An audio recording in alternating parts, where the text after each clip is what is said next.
Hi, I'm Elisabetta, author of The Energy Code.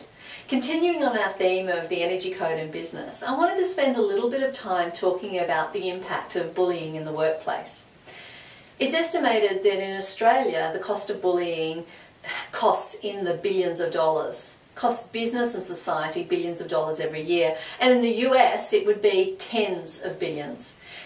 The impact of bullying is not just felt in the moment that the bullying occurs, but has lifelong effects. We know that in childhood, bullying leads to less success in life, greater incidence of depression and anxiety, and a real loss of self-confidence in the person being bullied.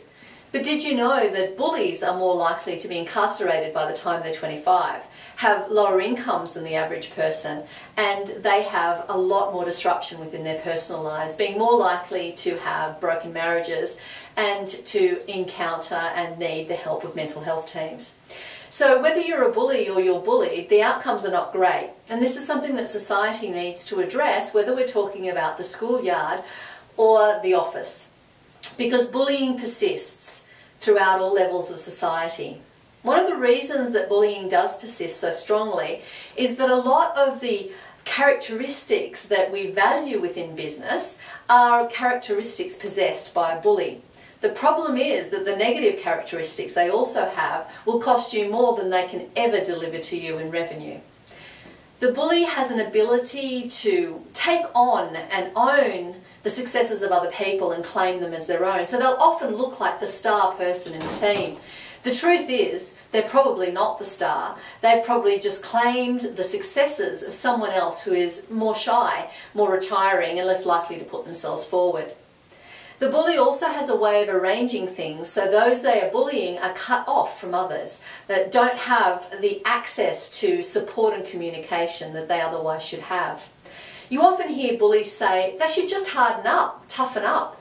But the issue is when you're being bullied, your DNA shuts down. Numerous studies have shown that in the presence of aggression, fear, anxiety, and negative environments, people cannot perform at their best. Not because they don't want to, not because they're not tough, but because their DNA literally curls up and shuts down.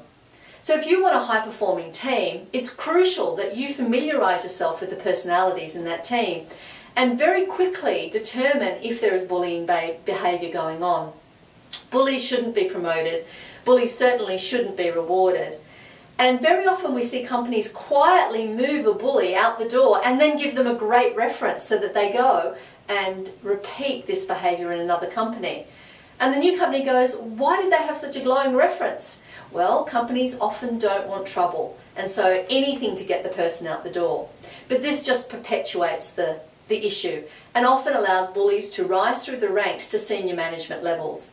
Now, a bully in charge of any team is not a good idea, but when they are in charge of large budgets worth millions or tens of millions or even billions of dollars, then you've got a real problem on your hands. Bullying often happens when a person has a very, very strong personality. They have a lot of energy behind them, but that energy is used in a deconstructive way. They slash and burn, they get rid of any competition, they talk others down, they talk themselves up and their exploits up, and they often over-exaggerate the triumphs of their business or themselves in order to give a sense of charisma and that they're a winner. So other people are attracted to them, very often ignoring the warning signs that are coming from that bully, thinking that if they just be quiet and follow in the slipstream of the comet of this bully's ascendance through the workforce, that they will somehow benefit. But what they don't realise is during that ascendance, they will change.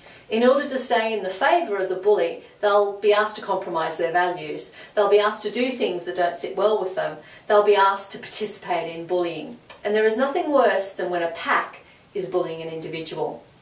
Recent research has shown that many of the company failures that occurred during the GFC occurred because those in charge used this bullying mindset to shut down any kind of dissent or anyone who was putting their hand up to say, hang on, the signs aren't good.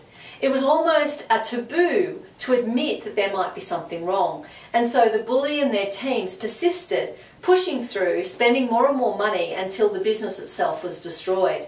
And that impacts not just the people that work there, not just the customers, but the many thousands or millions of shareholders who have invested their precious dollars and pensions in that company's bottom line.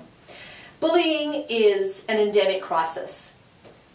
Really, interestingly, only about 3% of the population is mentally set up to be a bully. And so if we isolate bullies, we give them some assistance in modifying their behaviour and we stop promoting them as long as that behaviour endures, then we really don't have to deal with all that many people. It's a small number that has a very big impact. If you read the Energy Code, I talk about the 4 modes of productivity. And you'll see that a bully usually sits in what we call the deconstructive mode. Now, all of us are capable of being nasty at times. All of us are capable of being mean and sometimes, really not considering the feelings of others. But generally that's something temporary and we feel remorse about that. Some of us will go and apologise, others will just be embarrassed. The true bully is different to that. The true bully feels no remorse and will persist on that behaviour, in fact being quite proud of the attributes that they use against others.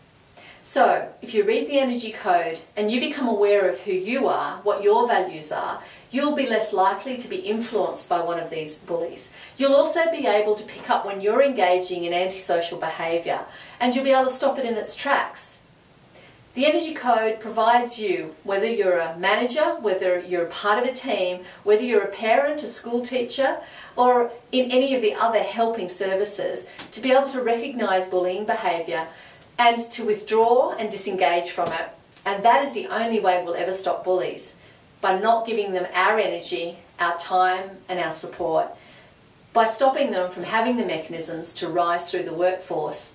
And therefore we'll truly be able to create work cultures that support everyone to be able to thrive and be the best that they can be. I'm Elisabetta, author of the Energy Code. Thank you for watching.